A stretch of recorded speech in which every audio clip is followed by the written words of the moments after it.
So I call this meeting to order. When you're done, okay. Welcome to meeting number 115 of the House of Commons Standing Committee on Public Safety and National Security. Before we begin, I would like to ask all members and other in-person participants to consult the cards on the table for guidelines to prevent audio feedback incidents. Please take note of the following preventative measures in place to protect the health and safety of all participants, including the interpreters.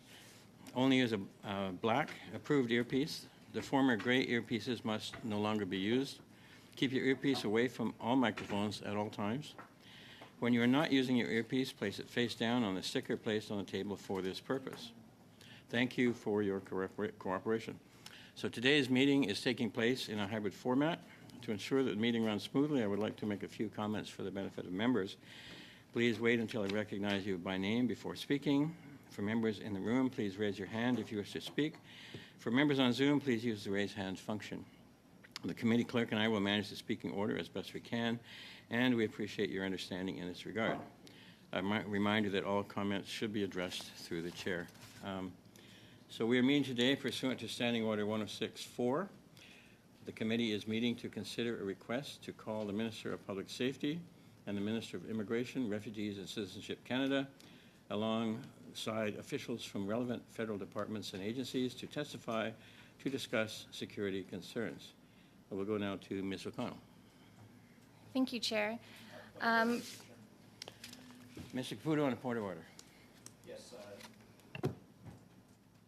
Thank you, Chair. I believe that it was 4 Conservative members and 1 member from the NDP, Mr. McGregor, who requested this meeting pursuant to Section 106 sub 4 of the standing orders, and I believe it would be convention to give the floor to the parties that requested it.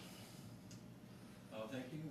But Ms. O'Connell did get my attention first, and we will take this in order of as best we can manage things. So, point of order. I move to challenge the chair's ruling on that, please. The question is, shall the decision of the chair to give the floor to Ms. O'Connell be sustained? If you vote yay, it's to support this decision of the chair. You vote nay, is against it. Madam Clerk, if you would take the roll, please. Mr. Bittle?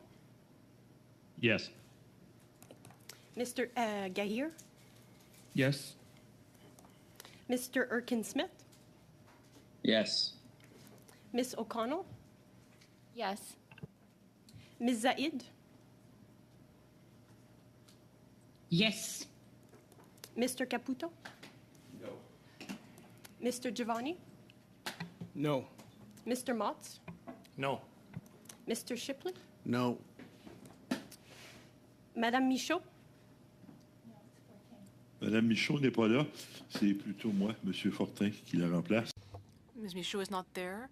I will be voting no.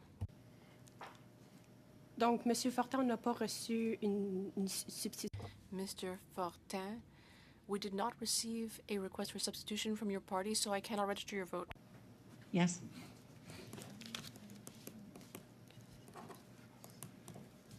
Yeas pour 6-6, nays contre 4-4. Thank you. The decision of the chair is.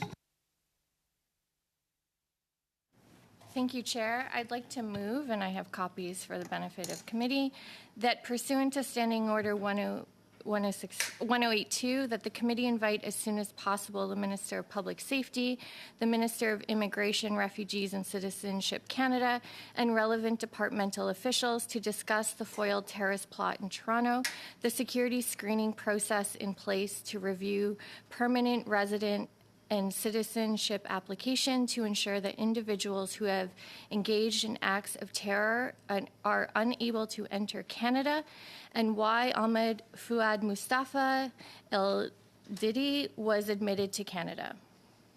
And I have copies in both official languages. It was distributed. So there is a motion on the floor, and any speakers to this motion? Mr. Caputo? Yes, Mr. Chair, I'm just wondering if we could have a minute or two to review the motion, please. Yes, we'll suspend for a couple of minutes. Meeting suspended.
So we have a motion that was made by Ms. O'Connell, and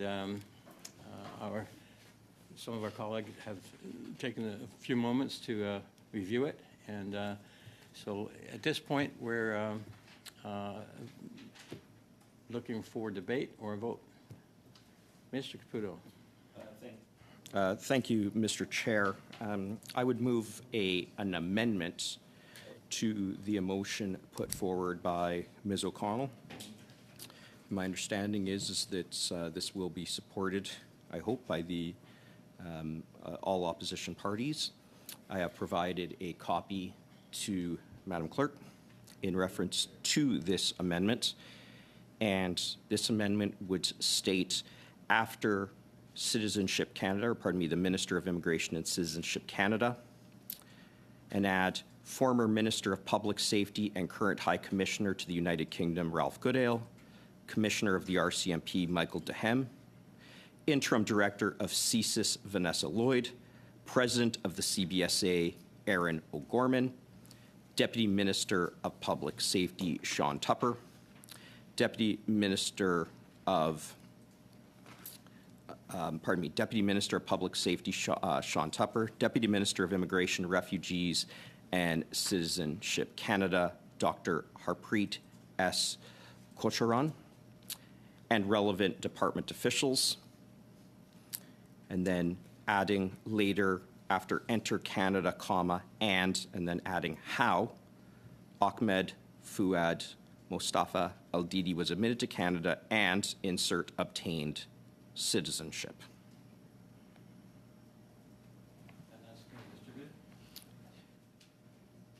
30 seconds. Okay, thank you. Mr. Davina? Giovanni. Sorry, Yes. I apologize. No problem, go Mr. ahead. Chair. So I think the primary thing worth highlighting in the amendment that we have put forward to Ms. O'Connell's motion is a sense of urgency and a comprehensive review of the systemic failures that occurred in this case. Of course, all Canadians are alarmed by what we've learned in news reports concerning the foiled terrorist plot organized by ISIS and allegedly involving El-Didi. But those of us in the Toronto region are particularly concerned given that the terror plot was targeting the region where we live and where we work. Mr. El-Didi was arrested at a hotel in Richmond Hill on charges related to terrorism. He, according to court documents, was residing in Scarborough, or at least claiming to reside in Scarborough. So our communities are very concerned, and the urgency that is affirmed in the Conservative motion, amendment to this motion is critical to reflecting the concern that the broader Canadian public has, but certainly in the Toronto region in particular. We are very grateful that law enforcement has done its work to address the case and to foil the attempted terrorist plot. But ultimately, there is a lot of questions remaining. Are there threats remaining out in the country right now produced by the same systemic failures that allowed for El-Didi to not only enter the country but also to obtain citizenship? Canadians deserve answers to these questions, and we believe that just as law enforcement is doing its work, that Parliament must do its work as well in pursuit of transparency, to prioritize public safety, give answers to the questions that Canadians have, and help Canadians feel assured that they are safe in this country. Thank you. We go now to Ms. O'Connell, and note that we are debating the amendment at this time. Thank you, Chair. We are supportive of these amendments, and as my original motion and our motion indicated, as well as Minister LeBlanc's public statements, that indeed Canadians deserve answers, and including a response to, in a letter to Mr. Caputo just yesterday from the Minister, explaining exactly that we are committed to providing this information. And so we welcome the opportunity to have these conversations. I think it's important to note as well in these conversations that the commitment to our national security is paramount. And in fact, I am very pleased to see the Conservatives finally realize that their cuts have consequences. And previously, under the Harper government, when they cut more than 1,000 CBSA employees, at the time, the president of the Customs and Immigration Union said, quote, "There will be little and in some cases potentially no investigating or surveillance being done to keep these criminals out of the country and out of our communities." Fortin also said, "If the government doesn't change the course and withdraw its plan to implement these cuts, the federal government will be putting the national security and public safety of our communities at risk," end quote. This is precisely why we have been making reinvestments to staff up CBSA to deal with the previous Conservative cuts. And it's exactly why we continue to make investments through the budget, through the fall economic statement, which Conservatives voted against. So we look forward to having these meetings so Conservatives can truly appreciate that their cuts have consequences to our national security and the safety of our communities. So we are very supportive of these amendments and having that conversation. Thanks, Mr. Chair. Thank you. Mr. Caputo on the point of order. Thank you, Mr. Chair. I realized that when I was reading in my amendment, this is on the amendment that was sent to Madam Clerk, but I did not, I neglected to read in one of the lines which spoke to the timing of the meetings. So if the amendment is distributed, just if people could pay attention to that and what is distributed in the proposed amendment shall carry. That's what's ultimately important. And that is with respect to 2 meetings the week of August 26th. Apologize, I'm just trying to find the last version. It would be have 6 meetings with 2 the week of August 26th and priority given to the minister's appearances, and then moving forward.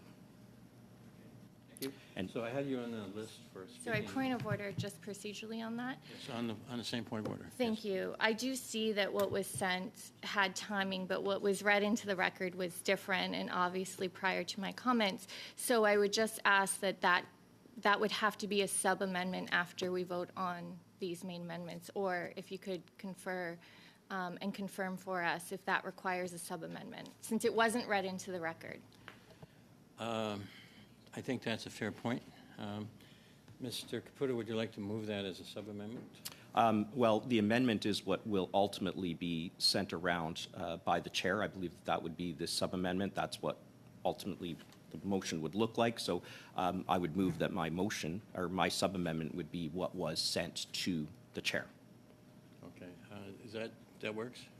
Sure, whatever. So, procedurally, it's wrong. And they would never let us get away with reading into the record one thing and submitting something else. I accept that.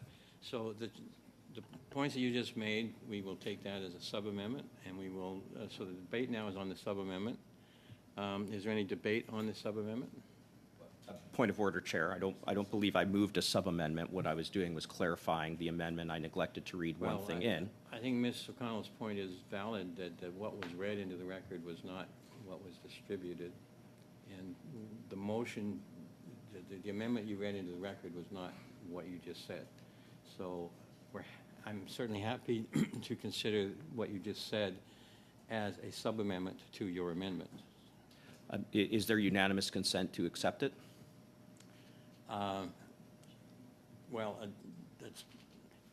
suppose we could ask for unanimous consent. Do we have unanimous consent to accept this Mr. Caputo's sub-amendment? No. I would challenge the chair's ruling on that then.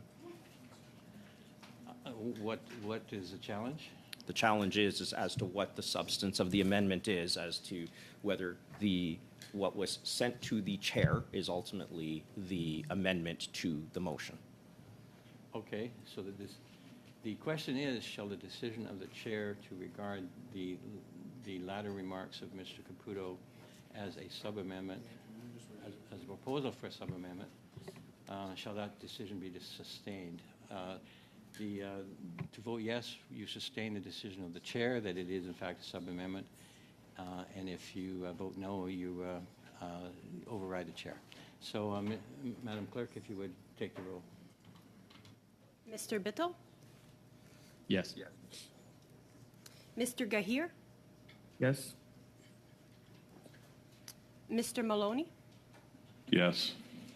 Ms. O'Connell, Yes.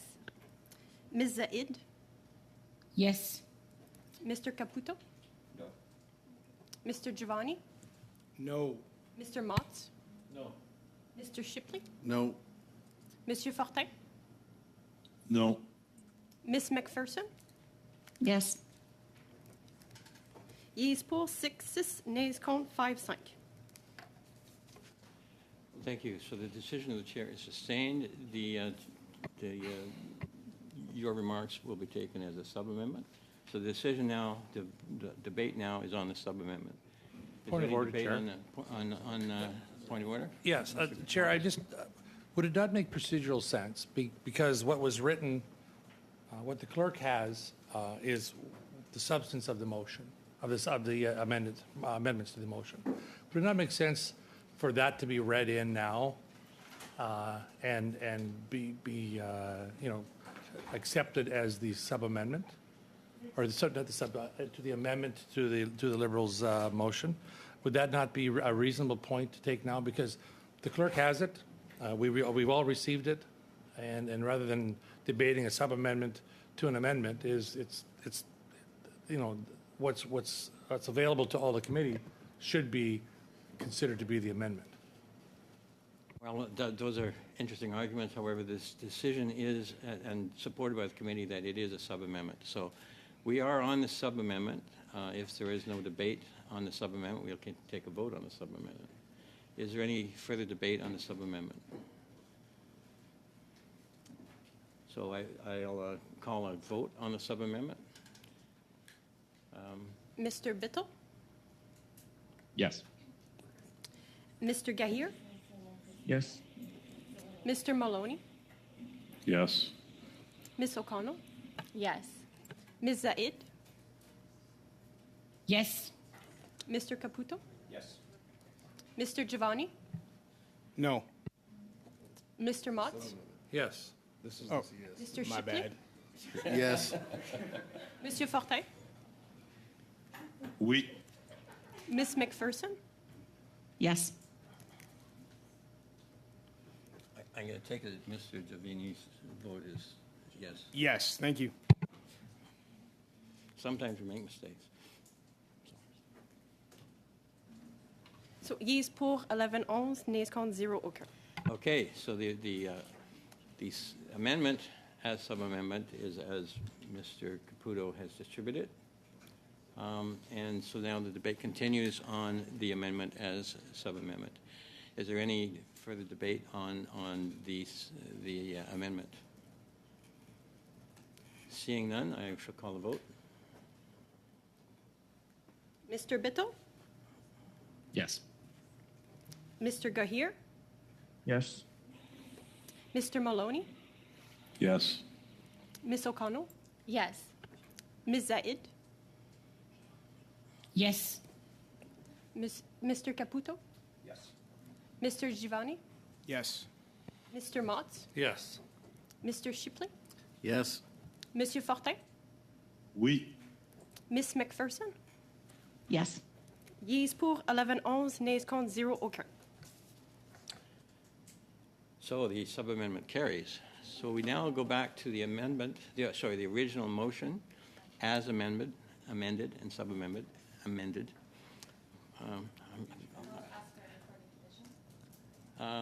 So is there any further debate on the motion as amended? Seeing none, could we have a vote on a recorded division, please? Mr. Biddle, Yes. Mr. Gahir, Yes. Mr. Maloney, Yes. Miss O'Connell, Yes. Ms. Zaid, Yes. Mr. Caputo, Yes. Mr. Giovanni, Yes. Mr. Motts, Yes. Mr. Shipley, Yes. Monsieur Fortin, Oui. Miss McPherson. Yes. Yeas pour 11, nays contre 0, aucun. Yes, so the the motion as amended passes. There's a motion to adjourn. All in favor? We are all in favor? Glenn, use your other arm. I take that as we are now adjourned. Thank you all.